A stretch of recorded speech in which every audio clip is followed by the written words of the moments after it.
Welcome to Club E. Hi, I'm Rick Brimacombe of Brimacombe and Associates. I am your architect of business growth and will work with you to unlock your potential and amplify the scale of your company.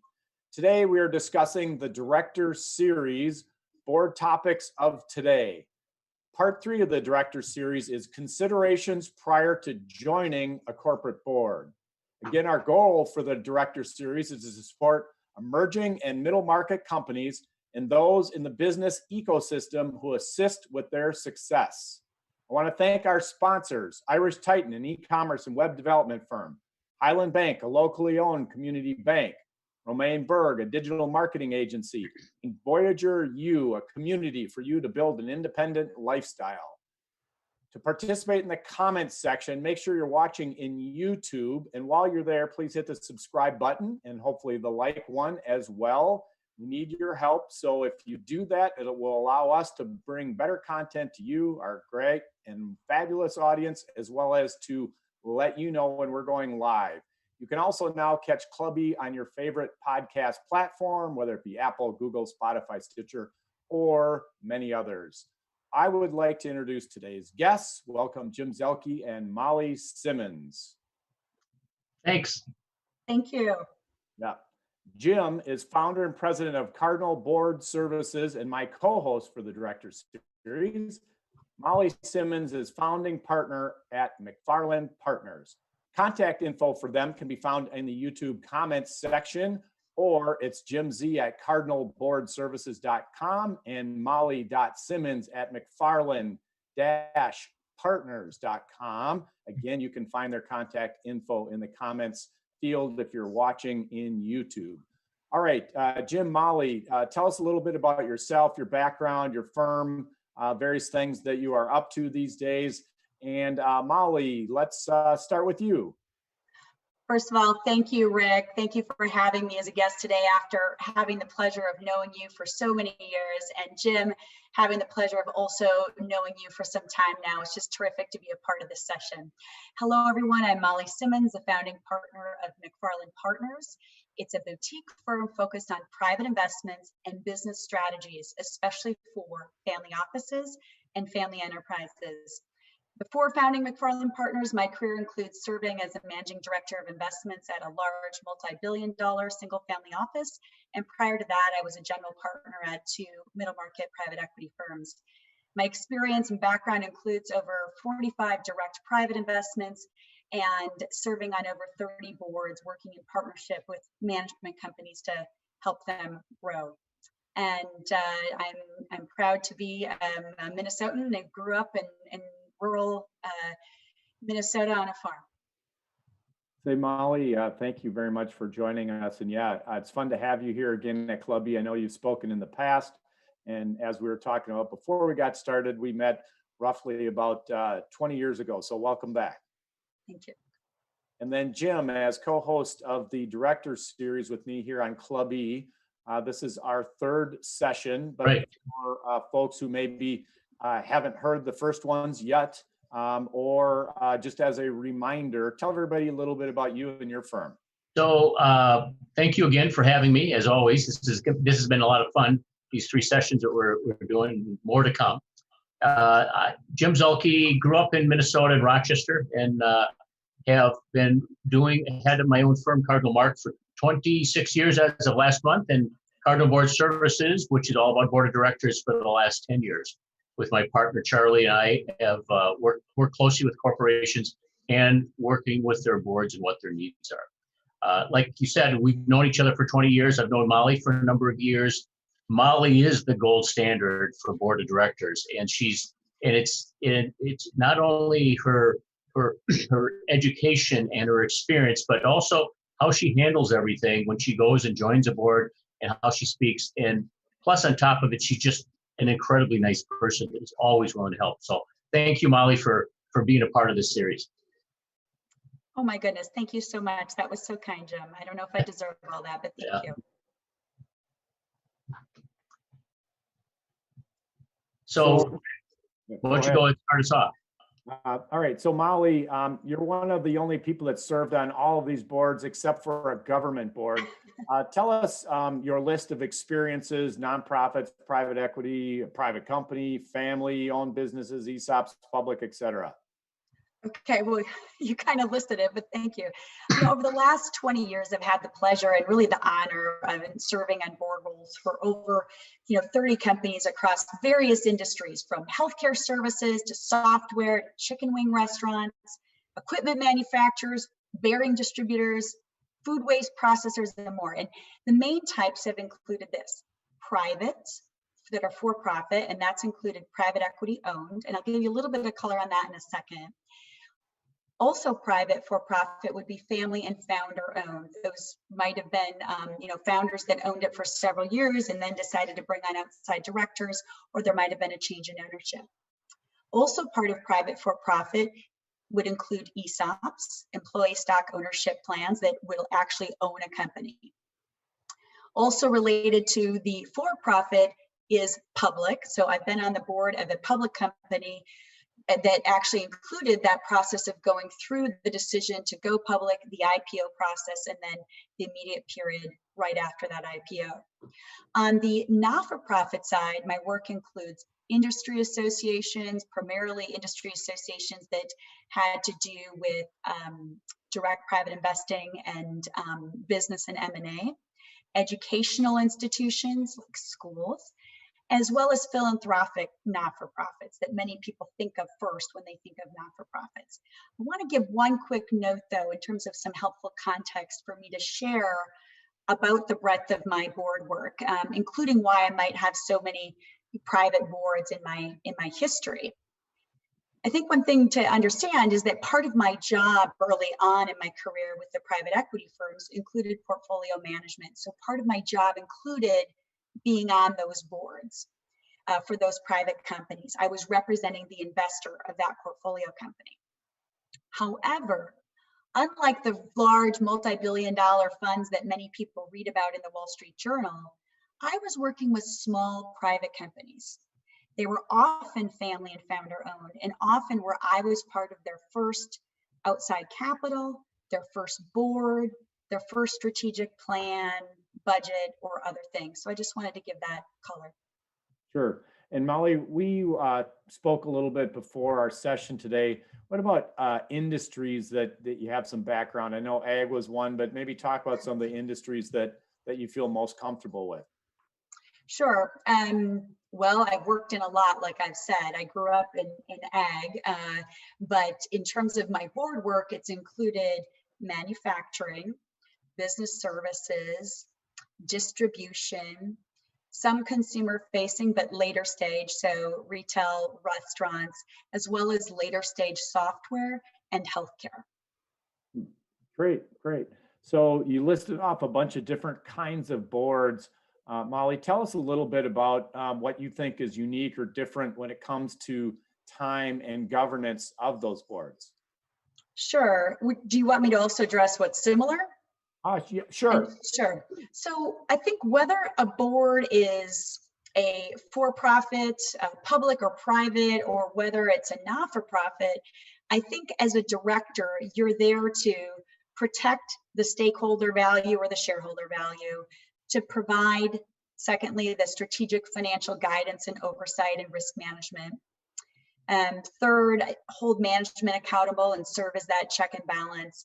And then fourth, have that duty of care, loyalty, and obedience, which kind of includes legal, but also tying to the culture or the mission of that company or not-for-profit. So I think those components are true, whether it's a for-profit or not-for-profit.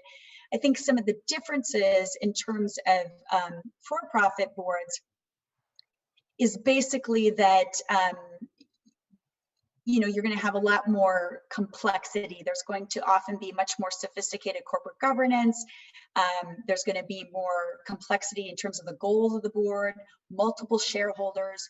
You might have very in-depth strategic and financial plans, and those discussions might require a different level of skills. In addition, for a for-profit board, whether it's public or private, there's often much more government, regulatory, or compliance issues to consider. I found that not always, but often for-profit entities require much more time and sometimes a different skill set than not-for-profits. In general, I think about the stakes and the time intensity might be higher for the for-profit than the not-for-profit. Hey, Jim, how about you? Molly covered a lot there, but Yeah. what are your takes on the different kinds of boards and what's are the similarities and differences? Well, the similarities, real quick, are every board should be about governance, and it's really your job to protect the stakeholders and challenge management to make sure you're somewhat of a guardrail so you don't go in the ditch. That's part of try to make sure management doesn't take the company in the ditch, intentionally or unintentionally. So that's the similarities from all of them. I think the one thing that's that is a big time is a big issue is that if you're in a private company, you're figuring 80, 90 hours a year. If you're in a public company, it's 200 plus hours per year you spend. I once had asked somebody that was on both a public and a private board, and I said, so tell me, what did you see the difference? He says, well, on a public board, management is legally bound to tell you everything that's going on. And then you have to spend all your time checking things. In a private company, they don't have to tell you anything if they don't want to. And it's for you to draw it out of them what's really going on in the company. So I think that's a big part of it. But good governance, no matter what size your organization is, really key. So Molly, how about tell us about, you've had a lot of boards you've been on. So, but what are you doing currently? What's your board load these days? Sure. Well, the bulk of my time is on McFarland, and I'll tell you about the boards. I just wanted to echo, I love the guardrail comment that you made, and I think both you and I are describing that board role is not in day-to-day and is really on that governance. So in terms of the boards that I'm on today, I serve on the board of S&Y, which is an ESOP company that's one of the nation's largest commercial construction services companies, and it's gone from family-owned to ESOP, still with family leadership as part of the business today, and I was their first outside director. Recently, I got off the board of another private family-owned business that is in the business of manufacturing highly engineered food processing equipment called Relco, and it was recently acquired by a much larger family-owned strategic, and I was their second outside director. And in terms of non-for-profits, I serve on the board of trustees of the Blake School, which is an independent pre-K through 12 school. And I also serve on the board of Microgrants, which is a local nonprofit that provides education, business, and transportation grants, as well as lights on vouchers for free auto repair that police can give out to underprivileged people. Cool. When the board opportunity comes your way, Molly, do you have a checklist to figure out if you're interested in pursuing it? Well, I start with kind of a higher level checklist, and then I have almost a more detailed level of diligence that I look at if I'm going to pursue it. But I start with fit first. Why am I a fit for them? Sometimes it's functional, sometimes it's industry expertise, or I worked in an analogous industry or something else that they're looking for. And then I look at, why is this a fit for me? Is this worth my time and my resources? Is this the highest and best use, if you will, of those resources? If there's a fit on both sides, then I start some initial considerations that aren't too dissimilar about how I would look at an early screen of an investment, because you really are investing yourself, your time, your reputation, your network and energy, and sometimes your capital is being invested on a board. Okay. So that's what I look at, and happy to go into more detail, but I spend a lot of time looking at the people, the business, high-level financials, and alignment. Hey, Jim, given that you're in the board search business, what do you look at when you're considering taking on a search? And do you have a checklist for assessing the company before getting engaged? Yes, and I think that's a great question, because I was on a call this morning, and I said, well, can you tell us about the kind of person you're looking for? And I almost thought he was going to say, well, we're looking for a unicorn, because those happen, that you run away from those opportunities, because if I ever hear we'll know it when we see it, that's usually not a good thing. So, but a couple things is, where are they at in their board journey? Because there's several iterations of boards that go from, friends of the CEO to, business associates to actually independent directors. And so if they really have the independence piece figured out and they really see the value for independence, that's really important. Interesting enough, one of my checkpoints is compensation, because if there's, if the compensation, I talked to somebody the other day that was thinking about joining a board, and I said, well, tell me a little bit about it. What are they going to pay you? What's the expectation? I said to my friend Dave, I said, your auto mechanic makes more per hour than you will make on this board. So you got to be careful that the company has an unrealistic expectation of what they get for what they pay as well. And then just generally, does it make sense? Like Molly says, is 1 + 1 = 2? Does it really add up? And that's really the checkpoints. And then we got to go, like Molly said, then there's the next level of due diligence when you start working.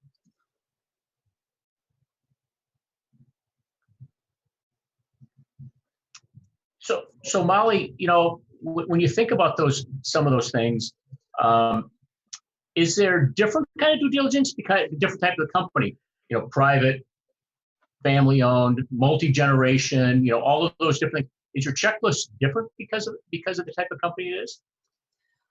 Well, I think about it a couple ways. I think regardless of the entity, in terms of if it's a for-profit or not-for-profit, that fit question, but why are you fit for them? Why are they fit for you? Has got to be number one. I also think the categories of what you look at in terms of those big categories that I was just talking about in terms of people, the business or entity, the financial health, and alignment. And the alignment, I think, includes how are the directors aligned. That includes compensation. That's the same. I think about that with my for-profit and not-for-profit boards. What's different is my expectations and what's a reasonable benchmark is different for each of those. So, I have different expectations if it's a small not-for-profit than I would, let's say, if it's a larger for-profit or a public company. And happy to go into more detail as need be. Sure. But how about you, Rick? Just switch up a little bit. You've been on a number of boards. You're sit on boards today. Kind of what's your checklist look like? Sure. So currently I am on 5 boards. The first one is Highland Bank. It's a privately held, family owned, about a $650 million-ish community bank here, as obviously a sponsor, longtime sponsor for Club E. So thank you to Highland Bank for that. And then I have 4 companies that are in the Brimacombe Capital portfolio that I'm on their boards. And those are all technology-oriented businesses, generally utilizing the internet, whether it be e-commerce or SaaS or other sorts of technologies. So currently on 5. In terms of the kind of assessment that I go through, kind of look at 3 different things. First one would be, do I believe that they can have success? So looking at the company like an investor would I invest my money in it? Because you're going to be investing your time, and maybe more importantly than your time, you're going to be investing your reputation. And so I look at the business and decide, is that something I'd like to get involved in? Secondly, do I think I can add value? And that's, do my skills match up with their needs? And Jim, I know you work real hard to put together the proper specs on doing a search and identifying exactly in the grid of experiences does a candidate fit. So I go through that and make sure that I'm a good fit. And then lastly, this is just a personal thing, would be, are these people that I want to work with? And so just kind of assessing them, and again, goes to, attaching reputation to these folks. And so are they people that I want to work with? And I kind of go through that criteria. First, the company. Second, how do I fit and add value? And then third, are the people a fit? And then Jim, how about you? I mean, you've worked on a lot of these engagements. Anything that you'd like to add that maybe Molly or I didn't cover? Yeah, I think of when I've been asked to serve on boards, a couple of different ones is, do I feel I can make a difference? It's one thing. Now, I don't need to go in there and change the world for them, because if they're ever me doing that, it's not a good business. But can I add value? Can And frankly, sometimes I look at it, so I can just be in there and be a good supporter of the CEO. Just that alone can make a big difference for the company. That's kind of the board that I sit on today. And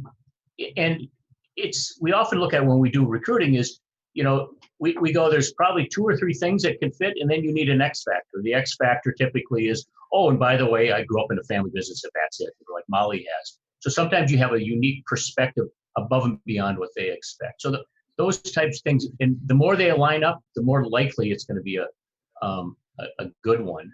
So, how about this though? Here's a question, Molly. Is there any non-starters where you go, once you see that red flag or that check, you go, I'm not going to go any further on this? Yes. Well, I have a short list of non-starters, and you all were kind of getting at it. One is, if I don't think that I'm aligned with the values of these people, like if it's just like, you got to like them, but then also say we have some values alignment. The other thing is, I don't want to engage personally if there is financial distress. So it's a turnaround, it's on the edge of bankruptcy, those types of things. Number 3, I call a legal mess. So let's say they don't really have their structure documents in place, no D&O, or they have big litigation outside the normal course of business, or shareholder lawsuits. That's a no-no for me. 4 is what I would call deeply adversarial. So things like there's really a lack of alignment between the board, the shareholders, and management. And, if they're looking for somebody to come in, like mediate a big fight, I'd rather spend my time elsewhere. Yeah. 5 is what I call the Heisman, meaning if there's just real little engagement or a teamwork approach, because like you both said, you want to go where there's a win-win, there's a fit. So if you're bringing things to the table, the other party is going to also engage, and there's going to be like giving and getting oxygen, so to speak. If it's like, listen, you can just sit here and we're not going to work as a board team, that's not really a fit. And then 6 is what I call mushroom situations, meaning yes. You're kept in the dark and fed, garbage. So if there's a true lack of transparency, that's not a fit. I mean, like a public board is, as you all were saying, okay, the stakes are higher, but with a private board, if you don't feel that there's this real openness and they're not sharing that information with you, you can't do your job, right? Yeah, right, absolutely.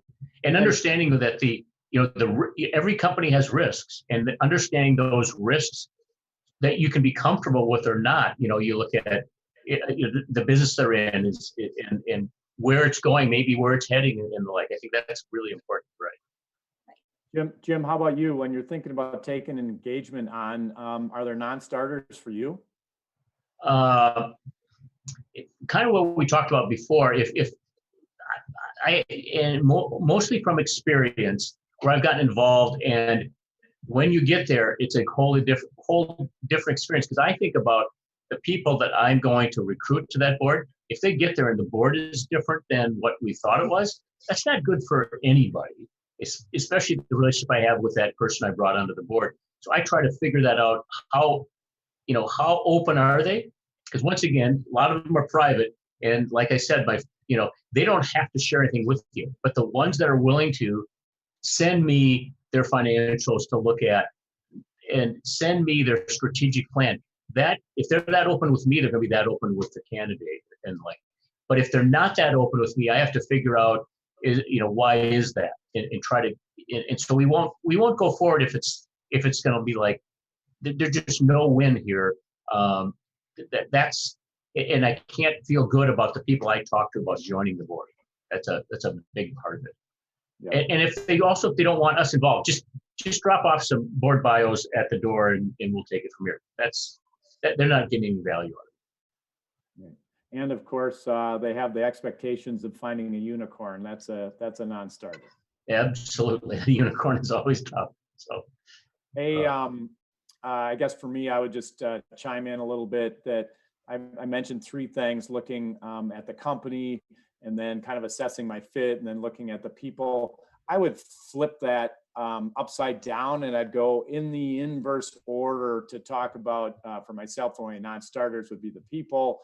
And obviously you can find that out when you start to get to know them and do your due diligence, and then the fit, and then from there, the company. So I myself would start with the people and make sure the fit is there, and the relationship is going to be what you want, and so forth. So that's kind of how I would look at that. And then a reminder to our audience, if you want to submit questions and you're watching in YouTube, you can go in the comments field. We do have a couple of questions, which I will try to throw in here. MJ sent us a question, and she had gone through a board chair role and wanted to go into other businesses that might be a fit. And to me, that's kind of a question of, hey, how do I find a board spot to get? How do I find the right company? We talked a little bit about that, actually more than a little. We talked a lot about that in session 2 of this director series. So I'd encourage you to go back to the YouTube Club E channel. Again, YouTube Club space E channel, and watch the second session that Jim and I did. But why don't we start with you, Molly, then Jim, I'll circle over to you. But talk a little bit about your thoughts on going through a board search. So specifically for MJ's situation? No, I think to me, MJ is asking a question that a lot of people in the audience are interested in. So the question is, hey, I'm on a board. I played a significant role. In this case, MJ was board chair, which is obviously something she can lever. But how does MJ or other people out there, how do they go find other board positions that they think that they'd be interested in, the fit would good, and they'd have some passion for? Got it. Great. Well, first of all, congratulations, MJ, on that experience. That's terrific. You know, I think it goes back to something that the three of us were talking about, is finding that fit. Where is that win-win, where you're a great fit for them and they're a great fit for you? So if you already know the type of industry or even the type of company that you want to pursue, I would suggest starting to look at those companies, figure out who you know on management, the board, or the shareholder group, and start developing a relationship. And I'm a big believer in, offer to be helpful. Maybe you could do something to be helpful to them, or make other introductions, and get to know a little bit about, might you be looking for an outside director? Would love to pursue that, and kind of come at it in a warm network way. So I would start with the focus on where you think you could be a great fit and seeing where you can be helpful first. And I would also have another approach where you are networking, whether it's with the board search firms or organizations, but really with the people you know, and say, hey, this is what I'm looking for. Do you know anybody? Because the boards that I've been on, most of them, if it wasn't part of my job representing the investment entity, have come through a lot of networking. So I would start with those two angles. Okay. And Jim, how about you? For somebody who's looking to expand on their board portfolio, or for that matter, trying to find their first board role, what would your advice be? My advice would be listen to Molly first, because that's a great answer, and start with the end in mind. I would like, and be reasonable. Don't be a unicorn. Be reasonable and say, I can add value over here for these reasons. So what kind of organizations are like that? Go to where you add the most value. You get especially if you've already been on a board, you can sit back and go, this is where my really value add is, and be realistic about it. And then, especially if it's a nonprofit, nonprofits love people with experience to join their board. It's just a matter of, like Molly said, develop a relationship. It's all, and it takes time. It takes a lot of time. And so you just keep chipping away at it as well. And I totally concur, but just to put it out there so that the audience knows, all three of us same page, it's all about networking. You got to go out and talk to people. You also need to be prepared with a board bio, which is different than a resume. And then again, if you go to part 2 of this director series, you can learn more about getting on a board. Again, reminder to people, if you want to submit your questions, you can do that through the YouTube comments field. We do have another question from Rob, and let's just say somebody went through the process we just described, went out, did their networking, had their board bio, did their interviews, got invited. So now they have an offer. So a question from Rob is, what level of due diligence should someone do on a board offer? Molly, how about you? You want to start? Sure. Well, I'm going to assume, well, first of all, congratulations, Rob. And I'm going to assume that you've already felt like at a high level there's a fit, and you've looked enough at like the people, the company, big picture, or the entity trajectory and of the financials or others in alignment. Like you don't see any big red flags. So in terms of some real diligence here, you want to, from a people perspective, get to know them, see who else that knows them. There might be, direct or indirect references. I do a lot of searching online sometimes about the company. Are there employee, postings about disgruntled employees or things like that you can find just through Google searches.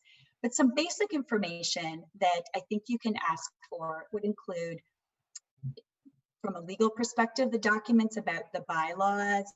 Maybe there's a board charter or shareholder agreement. From a company perspective, you might ask for, do you have a current or any recent strategic plan? And on the financial perspective, I usually ask for 3 years of historic financials, current year, any near-term actuals, and the budget. And if there's an audit, great, ask for that. Some might not have that. And a lot of times in getting that information, how you get it and how quickly you get it tells you a lot. Does the company have those things? Was it easy to just kick out to you? Was it really hard to get at that? Did it take a long time? Those kinds of things.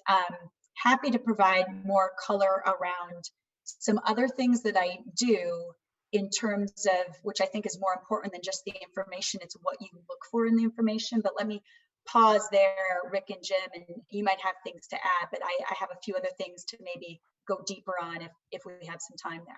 Sure. Well, we do have the time, but Jim, any thoughts on Rob's question about conducting his own due diligence on a board offer? Yeah, well, so I would say that, like Molly was mentioning, you probably have a lot of your due diligence done to get to that point. Met with executives, probably checked them out. If you're curious, if you're a curious person, you'll check a lot of this out. Maybe visited some of their facilities. It might just not be the headquarters. It might be a manufacturing plant or distribution center or whatever. The one thing to be pretty clear about, you don't negotiate the board fee. So the board fee is set by the board. Typically when we're getting recruited to a new executive job, there's a negotiation of what your compensation is going to be. It's in some respects, if you come and you get presented with the offer, you've done all your due diligence, and you say, wow, it's a $35,000 a year fee, I think I'm worth 70. It's like you've now just shot yourself in the foot. You're not going to get, if you push that hard, it's not going to work, and you're going to leave a sour taste in the mouth of the company. By the time that, and you should have been told that up front. It should not be a surprise at this point. If it is, that's a red flag. But generally speaking, when you get your board offer, it is kind of what it is. You want to check, do I get D&O insurance, or do I get other things? But it's pretty much, it should be pretty well set. And then I would chime in on that is the obvious folks to talk to about doing due diligence on the board would be other board members, people that might have worked with the company. But you can even go dig a little deeper, folks that used to work at the company, people that maybe did business with those folks maybe a little while ago. Certainly is worth digging in a little extra before accepting that offer. So Rob, I hope that was helpful. Molly, did we miss anything on that front? You mentioned you might have something else to throw in there. I just want to say, maybe how and what you might be looking for. So I often look at, have they had any recent executive turnover or recent board turnover? To your point, you might want to chat with those people, but also that's like a trend line. In the legal documents, I mean, certainly want to make sure there's enough D&O coverage, but what you're looking for in some of those documents are things properly set up. Is there anything big that's a gaping hole? Sometimes you might need your lawyer to help you, but usually not. I often ask for a year of the board books as well. Sometimes they have it, sometimes they don't. Here's some of the things that I'm looking for. Like if you look at the minutes of the board books and you look at that deck, what are those big issues? How are they discussed? Who's doing what? Is it one person that's really doing everything? What's missing? Does this seem like a train that I want to climb aboard? Or do I feel like I'm kind of at odds with the way this works, the strategy they're pursuing, something like that? And you really get a lot if you spend the time to look at those documents. Things like the financials and the audit, definitely looking at the footnotes. Is there any big off-balance sheet liability? Is the company about to go into a cash crunch? Those kinds of things could really affect the company, but they could also affect your responsibilities as a board director. In general, I would say don't fight gravity too much. Don't think, well, I'm going to be the one that's going to come in and change all of this as one person, because you're not the CEO, right? You're one board director. One thing I like to do, whether I'm the person that's looking at the board opportunity or when I'm looking for outside directors myself, is to get to know the people informally outside of the formal interview or presentation and talk about some of those issues. So maybe they could ask you, for example, to be a guest at a board dinner or an observer, just to see how everybody interacts. If not, one thing that I've done in the past is I try to get the CEO, if they're a director or at least one other, and have an informal discussion about some of the things that I saw in the board deck or the financials to see, is there transparency? Is there openness? Are they sharing the floor if it's a call or meeting with other people in general? Is there that kind of engagement that you'd like to be a part of? Hope that's helpful. Cool. Molly, so you now accepted the board position, you go to your first meeting or second meeting, and you get a surprise. What are you doing? Well, I'm smiling because at this point, I expect surprises. In work, after 20 years of working with private companies, many of them are smaller, lower middle market companies, I've seen a lot and I don't expect things to go perfectly, but that's probably for another podcast. In reality, it depends upon what it is. If it's just a problem or if it's a bad state, so to speak, that nobody could see coming, that's one issue. If it's a very meaningful material adverse change, that's maybe it's workable, maybe it's not. But if it's something where like the company, the team, or the board was being untruthful to you, or if there was if it's about a bankruptcy filing or there's CEO embezzlement, fraud, or something like illegal or unethical activity, you might want to quickly reconsider your board seat. But in general, I think it's just about being upfront and honest in communications. I like to say upfront with whether it's a board or other people I work with, like avoid surprises. Bad news doesn't get better with time. Yeah. And number two, I can't help you if I don't know. All of us together are stronger than any single one of us. So in general, I think as a director, you should expect there could be some normal course surprises. And if you think it's something that you can work through, see your role as having some stability and in being helpful as that guide. But if it's something where it's an ethical, a legal issue, you probably want to reconsider quickly. I think that's a really well said. And is it that companies misled you, or is it just a situation, like what happened the last year for every single company we're involved with? Is what are we going to do to step up and be able to spend more time figuring out what the right path is? Matter of fact, a lot more board meetings in 2020 than there were previous years because of that. So right. Yeah. Echoing on what you said, Jim, there, one thing that I've seen as a great, I think, best practice in any kind of challenge situation, whether it's COVID, whether it's a for-profit or not-for-profit, is when that board does get together, to look at what our options are and then decide what to do, is that going forward, then that board acts with one voice. We're not picking apart each other outside the meeting. We're one team. We're going to go forward, and that's, I think, how it's done most productively. Right. And I think back to it, some of these questions we've had back and forth here today. I think one person that we've left out that's an important part of this process is the board chairman. So if you want to really, the board chairman is the quarterback on that boardroom, and could be the CEO as the board chairman, could be an independent director as the board chairman, whatever it is. Getting to know them and how they operate is really helpful as well. They're probably the most key person because they have to run it. And if somebody's out of alignment and things, it's the board chairman's role to get things figured out. So they're an important person for you to make sure you're comfortable. Yeah, and then I'd throw in there that you not only don't want surprises, and in fact, I'll quote Sven Wehrwein, who will be a future speaker in our director series. His favorite quote is "no surprises." So definitely work on no surprises. But as Jim, you and Molly said, it's kind of the severity, and assuming it's a normal course of business, then you just work through it. But if there's other things, then that may have to lead you to take drastic action, leave the board, etc. But you're right on it, Jim, which is do work behind the scenes, talking with the board chair, letting the board chair quarterback things.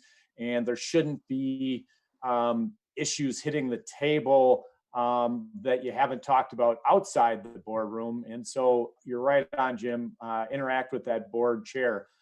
Jim, how about you? What do you recommend to folks if they come into a situation?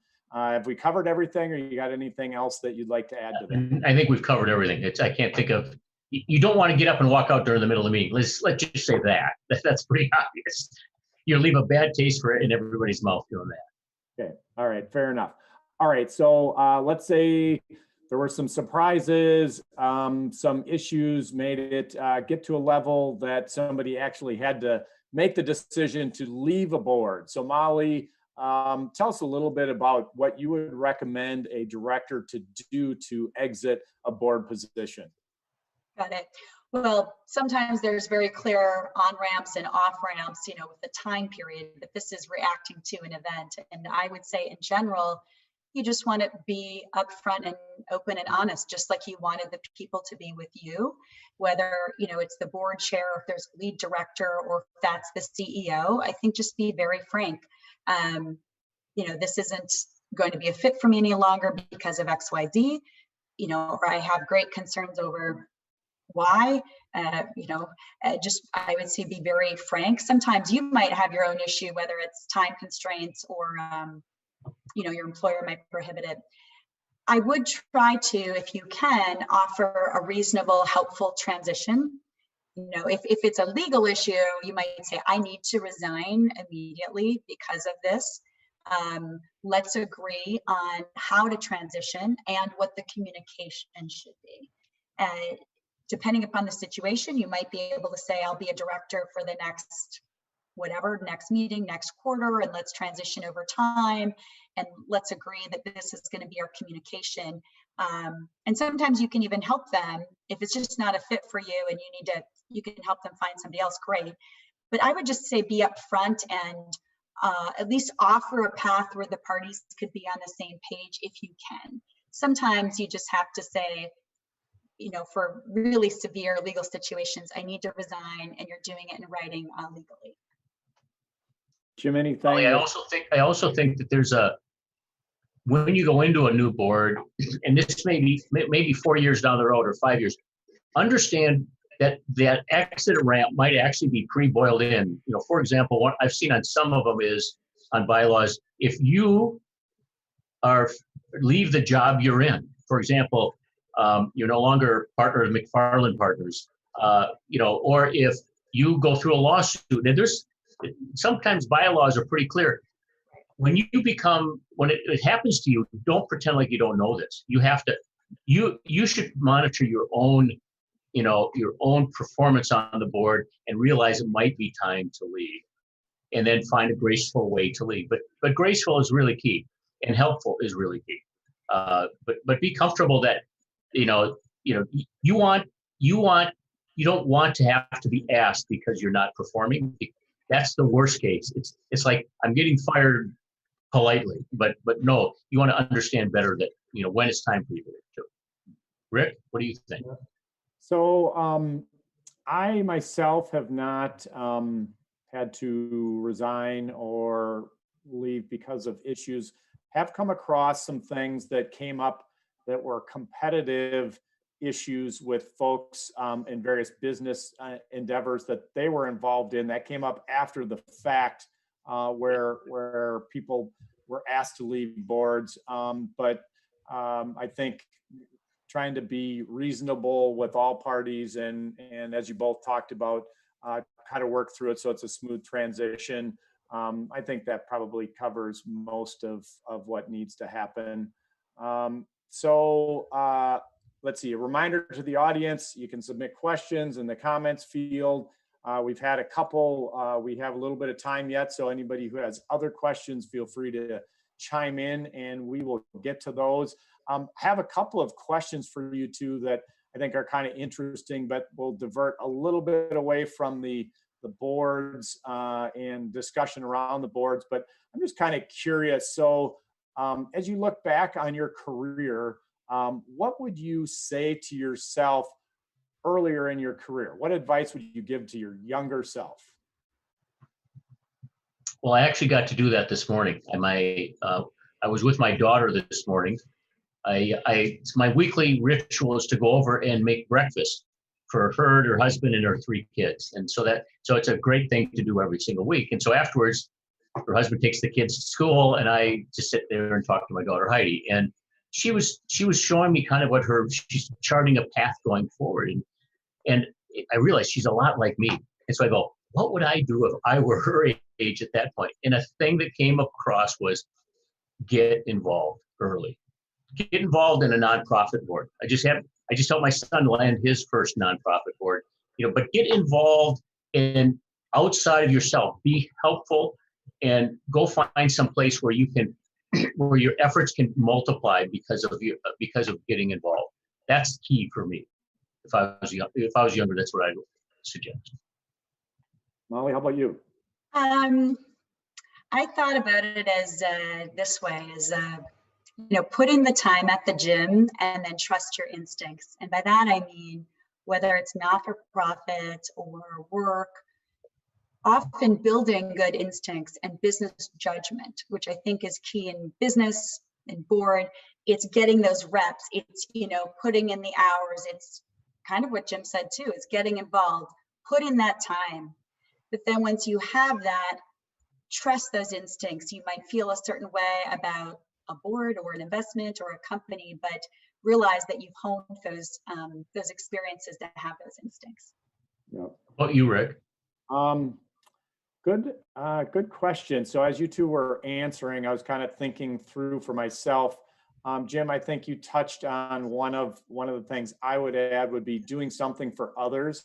So the first formal board that I went on was the Minnesota Zoo Foundation Board. And then the other thing, when I did that, my kids were quite small, so we were using the zoo. So it was something that I could get excited about and passionate for. So that fit there. And then I would take Molly's trust your instinct, and I would add to that to be an advocate for yourself. So what would you like to do that would bring you joy, that would allow you to deliver value, and then reach out to those folks or people in that universe and try to get what you would like. They can always say no, but if you don't ask, you're not going to get it. And then, like Molly said, trust your instinct, and you start getting some vibes about people that it just doesn't hold together, then you know your answer. Similarly, if you're drawn to people and you start leaning in, you have some answer there too. So I would take what you two shared here and then add a little bit to that. All right, again, reminder, you can submit questions. Got a couple more minutes here. I am going to ask kind of a similar question, but little different, which is, was there a lesson that you learned, and probably had to learn it the hard way, but was there a lesson that you learned that you wished you would have learned sooner? Yeah, I could think, and I did learn early on, but not as early on, is the lesson was, I was in sales, and I just, closed a sale with a client. And I was always taught, once they say yes, sign it and get out of there, type of thing. And the CEO said, no, sit down. I don't know anything about you. And so we did a transaction based upon a business thing, but he wanted to know me as a person.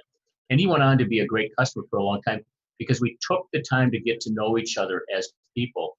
And that's something that, because of electronic communications nowadays, that's something that's less true. But the thing I wish even when I was much, much younger, take the time to get to know the person, and things, whether it turns out to be fabulous or whether it turns out to be just okay, it's still better than if you're doing it just as a transaction.